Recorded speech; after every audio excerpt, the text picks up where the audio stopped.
반갑습니다. 우리 함께 오늘 여러분과 복음적 우정 공동체라고 하는 제목으로 말씀을 나누려고 합니다. 오늘 설교는 제 기억속에 남는 광고 하나를 소개하며 설교를 시작하려고 합니다. 2010년이었는데요. 캐나다에서 기독교 세계관을 공부할 때입니다. 수업이 시작되었고 얼마 되지 않아 교수님이 광고를 하나 언급하셨습니다. 그가 말해준 광고는 버거킹 광고였습니다. 광고의 내용은 이렇습니다. 페이스북에 친구 10명을 찾아서 친구 끊기를 하는 사람에게 무료 와퍼 쿠폰을 준다는 광고였습니다. 여기서 와퍼는 버거킹의 햄버거의 이름을 이야기합니다. 버거킹에서 이 광고를 하게 된 이유는 친구 10명보다 와퍼 하나가 더 낫다는 것을 증명하면서 사람들을 주목하게 하려고 하는 시도가 있었던 것이죠. 그런데 반응이 엄청났습니다. 짧은 시간에 20만 명이 넘는 사람들이 와퍼 하나를 얻기 위해서 친구 10명을 차단한 것입니다. 그러나 문제가 된 것은 페이스북에서 친구를 차단하면 친구 삭제 사실을 알리는 기능으로 이런 문자를 받게 했습니다. 당신은 와퍼 때문에 희생되었습니다. 이 이야기를 듣는데 꽤나 충격적이었습니다. 페이스북도 이 광고를 알고 개인정보 침해 우려를 판단해서 즉각 조치를 취했다고 합니다. 그리고 실제로 버거킹은 너무나 많은 사람들이 몰려들어서 이 광고를 중단해야 할 수밖에 없었다는 그런 이야기를 듣게 된 것이죠. 저는 이 이야기를 듣고 나서 페이스북의 친구 이름을 살펴보았습니다. 페이스북 친구 중에는 정말 알지도 못하는 친구로 되어 있는 사람들도 있죠. 한번 생각해 봤습니다. 10명 끊을 수 있을 텐데 라는 생각도 들었던 것 같습니다.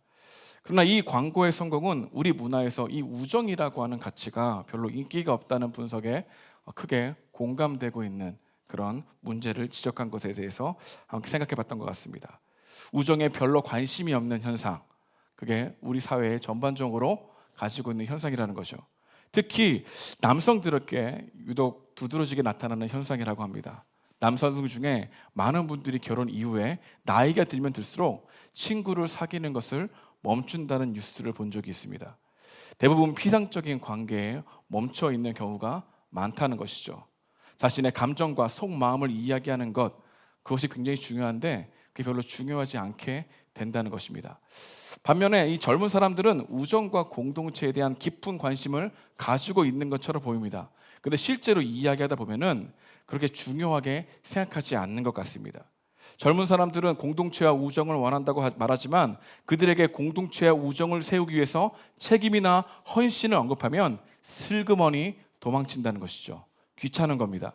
그저 우정과 공동체를 원하는 그 마음 깊숙한 곳에는 단지 외로움을 달래기 위한 사람들을 찾는 경향이 있다는 것을 우리에게 말해주고 있는 거죠.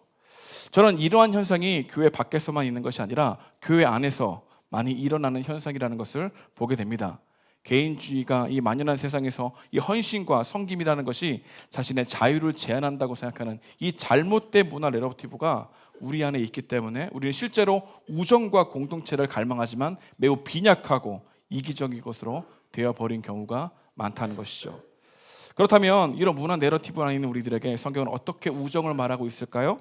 저는 여러분과 함께 다윗과 요나단의 우정을 통해서 성경이 말하는 우정이 무엇인지, 그리고 그 특징이 무엇인지, 왜 우정이 중요한지, 그리고 이 우정을 통해서 발견할 수 있는 그리스도의 은혜가 무엇인지를 생각하면서 은혜 이임교회가 추구하는 이 복음적 우정 공동체의 비전과 방향성을 다시 한번 확신하는 시간을 가져보고자 합니다.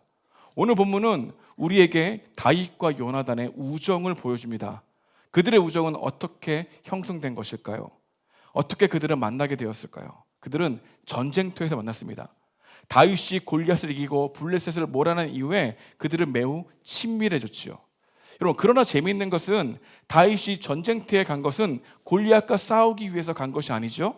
형들의 안부를 묻기 위해서 갔다는 겁니다. 그러나 그곳에서 골리앗과 싸우게 되었고 요나단이라고 하는 우정을 만들 수 있는 친구를 만나게 되었다는 겁니다. 여러분, 우정은 언제나 그렇듯 우연한 만남에서 시작됩니다. 인생을 살다 보면 수많은 사람들을 만납니다. 그러나 그 만나는 모든 사람들과 깊고 친밀한 관계를 이루며 살지는 않지요. 우리가 만나는 사람들 중에 그 일부만이 우리에게 중요한 타자로 남게 된다는 겁니다. 이렇게 중요한 타자로 남아 우정을 만들게 된다는 것, 매우 신비한 것이라고 할 수 있는 것이죠. 여러분, 근데 시간을 많이 보낸다고 우정이 형성되는 것도 아닌 것 같습니다. 그래서 시간을 적게 보낸다고 해서 우정이 안 생기는 것도 아닌 것 같습니다. 근데 그럼에도 불구하고 이 우정은 반드시 시간과 공간, 상황, 이 모든 것이 어우러져서 나타나야 된다는 것이죠. 함께하는 시간을 낭비하지 않고서는 우정이 발생할 수 없다는 것입니다. 낭비처럼 보이는 그 시간이 사람들을 굳게 묶어준다는 것이죠. 그리고 어느 순간 우리에게 중요한 친구로 다가오게 되는 한 사람을 만나게 되는 것입니다. 이처럼 삶의 만남은 우연으로 시작되지만 우연은 반드시 필연을 수반하게 되죠. 그리고 그 필연은 언제나 우연을 통해 발견되어 갑니다. 우정이 그런 것 같습니다. 여러분, 우정도 내가 선택한 만남 같지만 어느 순간 뒤돌아보면 어떻게 너와 내가 친구가 되었지? 그 신비스러운 하나님의 섭리와 그런 계획이 있었다는 것을 우리는 문득 느끼게 되는 것입니다. 그런데 이 요나단과 이 다윗은 정말 상황을 보게 되면 만나기 어려운 구조입니다. 친할 수 없는 구조 속에서 그들은 만나게 된 것입니다. 여러분, 요나단은 왕자입니다. 다윗은 뭡니까? 목동이었죠. 그뿐만이 아닙니다. 나이 차도 많이 납니다. 대략 10살 차이 난다고 성경학자들은 추정하는데요. 근데 그들이 만날 수 있는 그런 구조가 아니었다는 겁니다. 그러나 이 골리앗과 싸움에서 이 다윗이 그를 이김으로 말미암아 단번에 영웅으로 칭송을 받게 되었고, 요나단은 수없이 많은 전쟁에서 계속해서 전력을 쌓아서 승리를 한 후에 그런 명성을 얻었지만 다윗은 한 번의 명성을 얻었고 그 전쟁터에서 그들이 만나게 되었다는 거죠. 근데 이 요나단의 입장에서 보게 되면은 다윗을 시기할 만합니다. 그걸 좀 경계할 만한데 이 요나단은 그렇게 하지 않았다는 겁니다.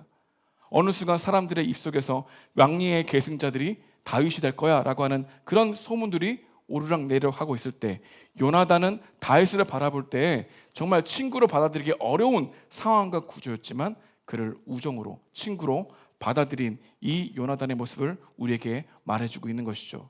여러분, 요나단은 시기할 수 있었습니다. 질투도 할 수 있었습니다. 그것이 자연스러운 인간의 마음 아니겠습니까? 그러나 요나단은 그렇게 하지 않았다는 겁니다. 우리는 여기에서 성경이 말하고 있는 이 우정의 특징을 한번 살펴볼 수 있습니다. 여러분, 진정한 우정이란 무엇일까요? 첫 번째로 질투하지 않는 사랑입니다. 여러분, C.S. 루이스도 네 가지 사랑이라는 책에서 우정을 사심 없는 사랑으로 표현했습니다. 상대 존재 자체를 기뻐하는 관계가 우정이라는 것이죠. 여러분, 그렇다면 어떻게 이런 우정이 생겨나게 됐을까요? 어떻게 요나단은 질투하지 않는 사랑, 사심 없는 마음으로 다윗과 우정을 맺을 수 있었을까요? 여러분, 그에게는 질투하는 마음이 전혀 없었을까요? 그렇지는 않았을 것입니다. 그의 마음 가운데 스멀스멀 질투하는 마음이 올라올 수 있는 연약한 사람이죠. 단지 질투라는 마음이 마음의 둥지를 틀지 않았을 뿐입니다. 왜냐하면 질투의 마음이 삐짓고 들어올 수 없는 하나님이 보내주신 사람이라고 하는 확신이 요나단에게 있었기 때문입니다. 오늘 본문은 우리에게 그들의 우정의 실마리를 이렇게 풀어줍니다. 1절인데요. 1절 한번 같이 읽어보도록 하겠습니다. 시작. 요나단의 마음이 다윗의 마음과 하나가 되어. 사무엘서 기자는 다윗과 요나단의 마음이 하나가 되었다라고 하는 것을 주목하고 있죠. 이 두 사람에게 하나가 되는 공통 분모가 있었다는 겁니다. 여러분, 요나단에게는 질투보다 큰 이스라엘의 나라에 대한 비전이 있었는데 그 비전을 함께 나눌 동지가 다윗이라는 것을 믿고 알게 되었던 겁니다. 요나단은 하나님이 다윗을 우리에게 보내주셨다. 다윗을 사랑하셔서 골리앗 가운데 이기게 하셨다. 그래서 다윗은 하나님이 보내주신 사람이다. 이러한 마음이 같은 방향으로 걸어가는 동지로 보았다는 겁니다. 그래서 사무엘서 기자는 1절과 3절에서 두 번이나 반복적으로 요나단이 다윗을 자기 생명같이 사랑했다고 하는 표현을 다시 한번 이야기하고 있습니다. 생명같이. 여러분, 이것을 다른 말로 표현하면 어떤 말로 표현할 수 있을까요? 동일시했다. 자신과 동일시한 사랑, 그 우정으로 같은 방향을 바라보고 있는 다윗을 그렇게 보았다는 겁니다. 그래서 질투할 사람이 아니라 함께 해야 하는 사람으로 본 것이죠. 여러분, 요나단은 이런 다윗을 위해 겉옷까지 벗어줍니다. 칼까지 주었다고 얘기했죠. 저는 이 4절 말씀을 보는데 좀 충격적이었습니다. 이 4절은 이렇게 말합니다. 요나단이 자기가 입었던 겉옷을 벗어 다윗에게 주었고 자기의 군복과 칼과 활과 띠도 그리하였더라. 여러분, 이것은 매우 충격적인 이야기입니다.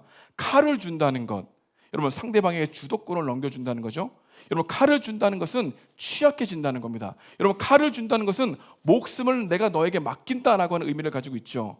여러분, 칼을 준다는 것은 요나단이 자기를 비우고 왕자에서 내려와서 자기의 모든 것을 주겠다고 하는 그런 마음이 담겨져 있다는 것입니다. 요나단은 다윗을 인정합니다. 하나님께서 다윗을 왕으로 세우시고 하나님께서 다윗에게 주도권을 주시고 하나님께 다윗에게 통치권을 주셨다. 그것을 인정하고 수용함으로 말미암아 의복과 칼과 활과 띠를 다윗에게 주었던 거죠. 여러분, 이런 행동은 요나단에게는 매우 위태로운 행동일 수 있지만 하나님을 경외했기에 그 경외함으로 다윗을 사랑하여 자신의 모든 것을 내준 요나단의 우정을 보게 되는 것입니다. 여러분, 그렇습니다. 질투 없는 사랑, 사심 없는 사랑, 진정한 우정은 서로 같은 것을 바라보는 기쁨에서 시작된다는 것이죠. 여러분, 우리가 우정이라고 할 때 진지하게 고민해야 할 것은 C.S. 루이스가 말하는 것처럼 우정은 두 사람이 마주보는 것이 아니라 같은 방향으로 함께 바라보는 관계가 우정이라고 말하고 있는 것입니다. 일반적으로 다른 사람들은 별로 관심이 없는 문제에 대해서 누군가가 깊이 공감하는 것을 보게 되면 그들은 친구가 될 확률이 매우 크다는 것이죠. 그럼 우정은 같은 진리, 같은 비전을 향해 같이 바라보는 이 동반자의 의식이 있을 때 생겨난다는 것을 우리에게 말해주고 있는 겁니다. 이 점에서 연인과 친구는 다릅니다. 여러분, 연인들은 마주 보며 사랑에 대해서 이야기를 나누는 반면에 친구들은 자기들의 우정에 대해서는 거의 이야기하지 않습니다. 여러분, 연인들은 되게 얼굴을 바라보며 서로에게 빠져 있죠. 근데 친구들은 나란히 앉아 공통된 관심사에 빠져 함께 앞을 바라보게 된다는 겁니다. 그래서 여러분, 외로움을 극복하기 위해서 친구가 필요하다고 느끼는 이 감성적인 사람들은 우정을 만들기가 매우 힘이 듭니다. 어느 순간 나를 위한 관계가 되어버려 우정의 관계가 변질되는 것을 보게 됩니다. 나의 이익과 유용성에 따라 필요한 친구가 되어가 버리는 것이죠. 나의 외로움을 위해서 상대방이 필요하게 된다는 생각을 마음 가운데 하게 되는 것입니다. 여러분, 그렇게 되면은 친구를 독점하고 싶어 합니다. 그리고 그 친구를 소유하고 싶어 하죠. 내가 사랑하는 친구가 다른 사람과 관계를 맺는 것을 보고 마음 가운데 두려움이 옵니다. 더욱더 의식하게 되죠. 집착하게 됩니다. 여러분, 우리가 기억해야 될 것은 이 우정에 대해서 생각할 때는 반드시 우정이라는 주제를 넘어서서 다른 무엇인가가 함께 있어야 된다는 것이죠. 우리는 여기에서 이런 질문을 한번 해볼 수 있습니다. 여러분, 교회 안에서 우정이 생기지 않는 이유가 무엇일까? 여러분, 무엇이라고 생각합니까? 어쩌면 우리는 같은 비전을 바라보지 않기 때문에 우정이 생기지 않을 수 있다는 것입니다. 여러분, 교회에 나오는 이유가 단순히 소속감을 느끼기 위해서, 외로움을 극복하기 위해서, 종교성을 달래기 위해서 교회에 나오는 이유가 제각기 다르기 때문에 우정이 형성되지 않을 가능성이 크다는 것이죠. 여러분, 왜 교회 안에서 우정이 생기지 않을까요? 어쩌면 개개인이 예수님과 복음의 진리에 대한 깊은 끌림이 없기 때문입니다. 그러다 보니 교회가 기껏해야 취미 생활 정도의 공유를 할 수 있는 이런 사람 관계들을 만들어서 그 안에서 우정을 유지하는 것으로 끝나는 경우가 많다는 거죠. 여러분, 친교가 필요 없다는 얘기가 아닙니다. 하지만 얼마나 많은 교회가 이런 방식으로 교회의 친교를 유지하는가에 대한 질문을 던져볼 필요가 있다는 겁니다. 단순히 교회에 붙어 있게 하기 위한 방편으로, 단순히 교회에 머물러 있게 하기 위한 수단으로 친교가 변질되어 있지 않은가? 오늘 본문은 우리에게 이런 질문을 던진다는 것입니다. 그러나 사도 바울은 교회 공동체를 그렇게 바라보지 않았습니다. 사도 바울은 에베소서 4장 13절에 보게 되면 하나님을 믿는 것과 아는 일에 하나가 되는 것이 교회의 방향성이라고 이야기하고 있었죠. 이런 복음적 우정 공동체는 하나님을 믿는 것과 아는 일에 하나 되는 일에 힘쓰는 같은 방향으로 나아갈 때에 우정이 형성된다는 겁니다. 그리고 그 은혜 때문에 함께 나누고 함께 기도하며 같은 방향으로 걸어가는 것, 그때 친밀한 관계가 형성된다는 거죠. 하지만 무엇이 문제입니까? 그리스도에 대한 관점이 다 달라요. 복음에 대한 이해가 모호하거나 불분명합니다. 그래서 대부분 교회 공동체 가면은 각각 자신의 교회관이 다 달라요. 각각 복음에 대한 이해가 달라요. 이 복음이라는 추상 명사를 각각 자기가 알고 있는 대로 이야기하니까 그 안에서는 오히려 틀릴까봐, 자기가 받아들이지 않을까봐 자신의 알고 있는 복음에 대해서 진솔하게 이야기하지 못하고 피상적인 관계 가운데 머물러 있는 교회 공동체가 많다는 겁니다. 그래서 하나님을 아는 것과 믿는 일에 하나가 되지 못하고 교회가 계속해서 다른 것에 집중하게 되는 그런 모습을 보이게 된다는 것이죠. 만약 여러분이 그저 인생에서 자기를 이해해주고 외로움을 달랠 친구를 이 교회에서 찾기 위해서 머뭇머뭇거리고 있다면, 두리번두리번 있다면 우리는 어느 순간 지칠 것입니다. 반드시 그렇게 될 겁니다. 우정을 구하기 위해서 이 교회 가운데 그것이 목적으로, 정체성으로 바라보게 된다면 어느 순간 실망하게 될 것입니다. 왜냐하면 이 복음적 우정은 당신도 같은 진리를 보고 있나요? 이렇게 묻는 것이기 때문입니다. 네, 나도 당신과 같은 그 진리를 보고 있습니다. 그것이 보인답니다. 라고 대답하는 사이에 생기는 것이 우정이기 때문입니다. 그런데 이런 복음적 우정은 배타적이거나 질투하지 않습니다. 둘이 셋이 되는 것을 즐거워하고 셋이 넷이 되는 것을 너무나 좋아합니다. 왜냐하면 나란히 있어서 같은 방향을 바라보면서 그분을 영화롭게 하기 위한 그런 궁극적인 목적이 같기 때문입니다. 그때 더욱더 우정이 강화되고 함께 하나가 되는 것이 교회 안에서 일어난다는 것이죠. 그래서 은혜 이음교회의 가장 중요한 정체성은 하나님을 믿고 아는 일에 힘써 하나가 되는 것에 몰입하는 것, 함께 가는 것, 이게 교회의 비전이어야 된다는 것이죠. 두 번째로 다윗과 요나단의 우정을 통해서 우리가 배울 수 있는 진정한 우정의 특징이 한 가지 더 있습니다. 성경에 말할 때 이 우정은 언약적인 우정이라는 겁니다. 3절 말씀 보십시오. 언약이라는 단어가 나오죠. 언약, 성경에서 매우 중요한 단어입니다. 서로 약속한 것이죠. 어떤 약속입니까? 서로에 대한 존중과 보호, 서로가 잘못된 길로 가지 않도록 함께 진실한 말을 해주는 약속, 이게 언약적인 우정이었습니다.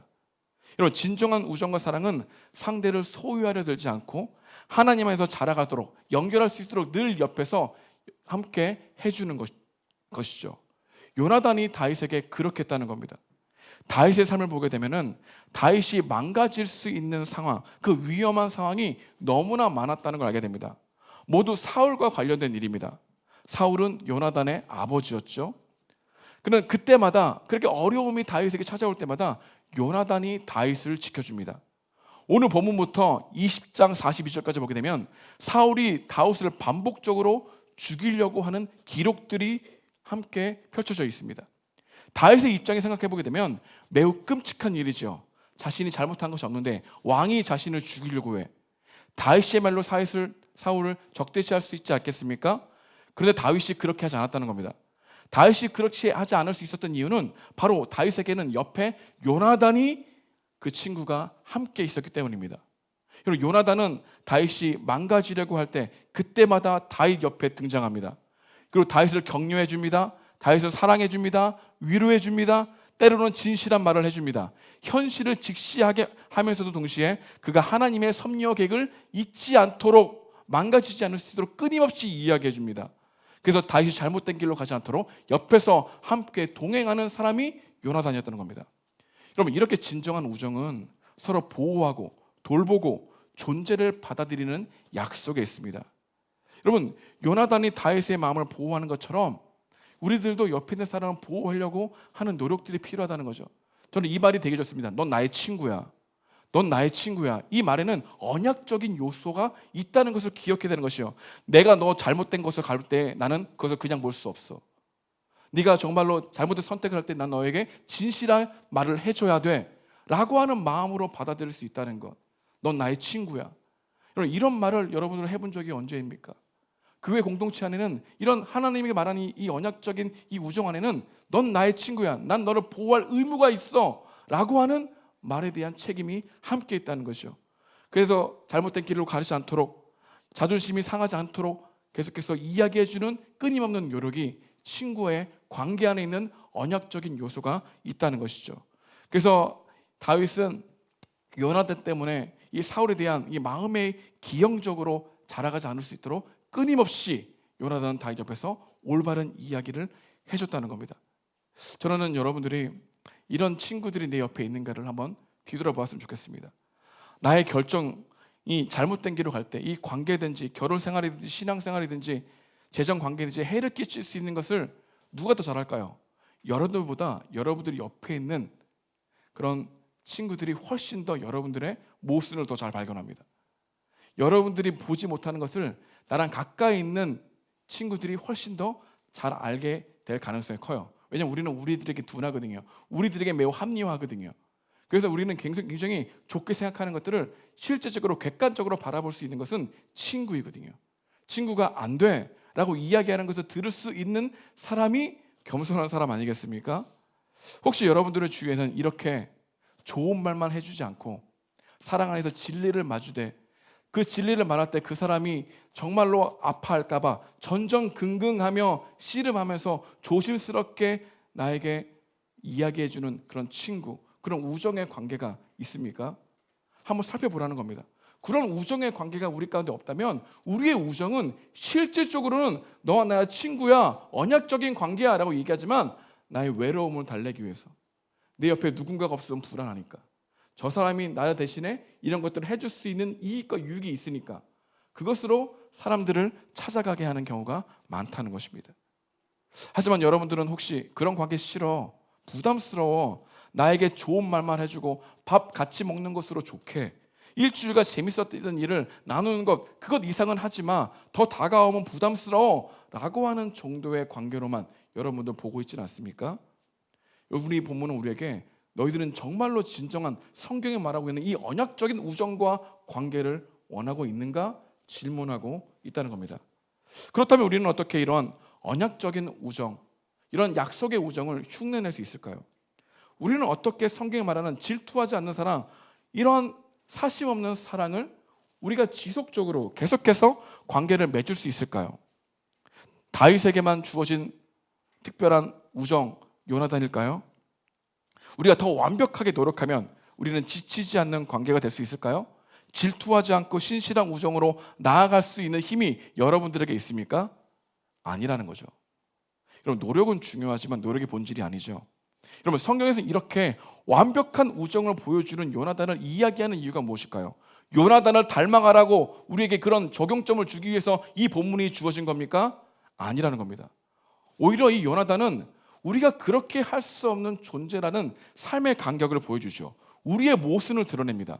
우리의 질투와 시기와 언약적인 사랑이 아닌 우리의 실체가 우리는 그렇게 할 수 없어 라고 하는 것을 요나단의 완벽한 우정이 우리에게 보여주고 있다는 거죠.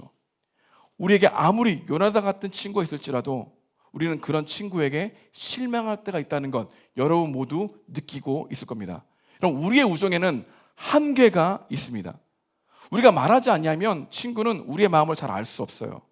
그들은 여러분들의 필요를 잘 알지 못할 수도 있습니다. 그들은 여러분들이 아파하는 것을 알아차리지 못할 수가 있습니다. 그들은 정말로 위로가 필요할 타이밍에 여러분들을 위로해 줄 수 없어요. 심지어 요나단 같은 정말 좋은 친구가 있을지언정 말이죠. 모든 세상 친구들은 여러분들에게 실망을 줄까 해주지 않을까요? 준다는 겁니다. 한계가 있다는 겁니다. 그런데 왜 요나단 같은 이 완벽한 우정을 우리에게 보여주고 있을까? 바로 이 지점에서 우리는 오늘 본문 요나단이라는 인물을 통해서 더 위대한 어떤 존재를 떠올리게 만든다는 겁니다. 요나단이라는 빛은 복음을 비추고 있다는 것이죠. 사도 바울은 요나단보다 더 위대한 존재를 이렇게 표현했습니다. 우리 다 함께 빌립보서 2장 6절에서 8절까지인데요. 우리 함께 읽어보겠습니다. 시작. 그는 근본 하나님의 본체시나 하나님과 동등됨을 취할 것으로 여기지 아니하시고 오히려 자기를 비워 종의 형체를 가지사 사람들과 같이 되셨고 사람의 모양으로 나타내사 자기를 낮추고 죽기까지 복종하셨으니 곧 십자가에 죽으심이라. 오늘 본문은 그 요나단을 보게 되는데 이 요나단을 보면서 더 위대한 우정을 보여주신 한 분을 떠올리게 합니다. 그분이 바로 우리 예수님이십니다.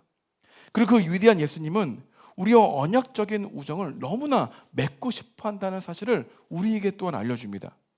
그렇다면 그분은 우리와 이 우정을 맺기 위해서 무엇을 하셨을까요? 여러분, 요나단은 자신의 신분을 낮추어 다윗과 우정을 맺었습니다. 그러나 우리 예수님은 하나님과 동등됨을 취할 것을 여기지 아니하고 내려와 우리와 우정을 맺기 위해서 사람이 되셨습니다. 요나단은 자신의 칼을 다윗에게 심으로 취약해지셨습니다. 그러나 우리 예수님은 죽을 수 없는 존재가 매우 취약해진 존재가 되어 죽을 수 있는 사람으로 우리에게 오셨다는 겁니다.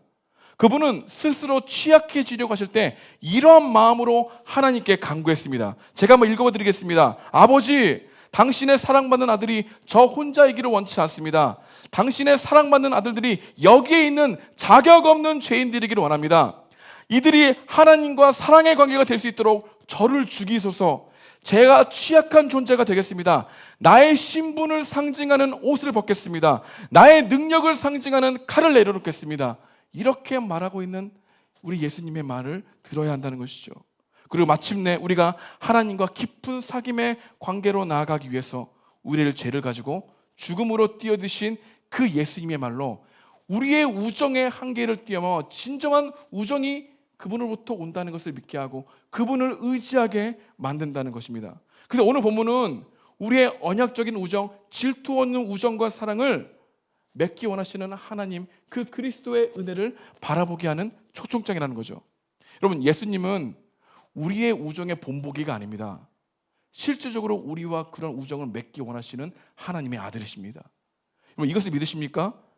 주님은 이미 우리와 이를 언약을 맺으셨죠. 그분의 마지막 말씀이 무엇입니까? 내가 세상 끝날까지 너희와 항상 함께 있으리라.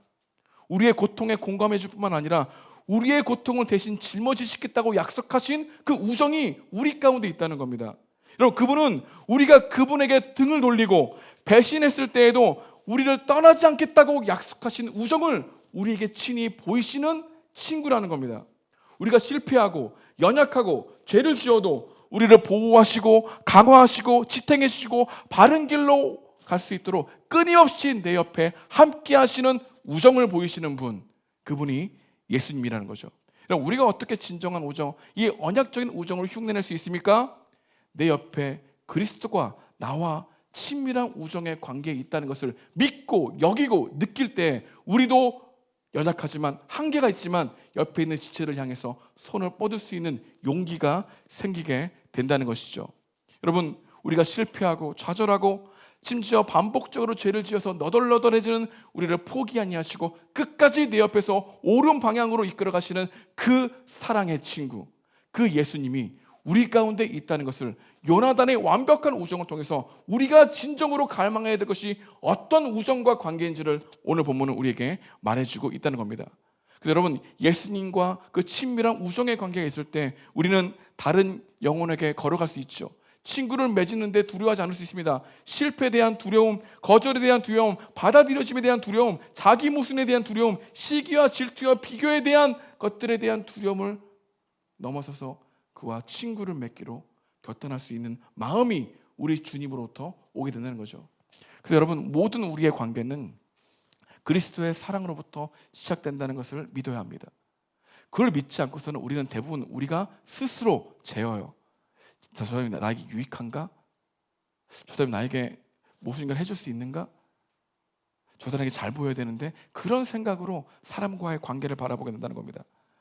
하지만 우리가 그리스도의 우정에 더욱더 친밀한 관계가 있으면 나를 변함없이 용납해 주신 그 사랑으로 말미암아 그리스도를 바라보게 되는 은혜가 우리 가운데 주어질 때 실제적으로 교회 안에서 한 곳을 바라보고 같은 방향으로 걸어가는 그런 우정 공동체가 생겨나게 된다는 것입니다.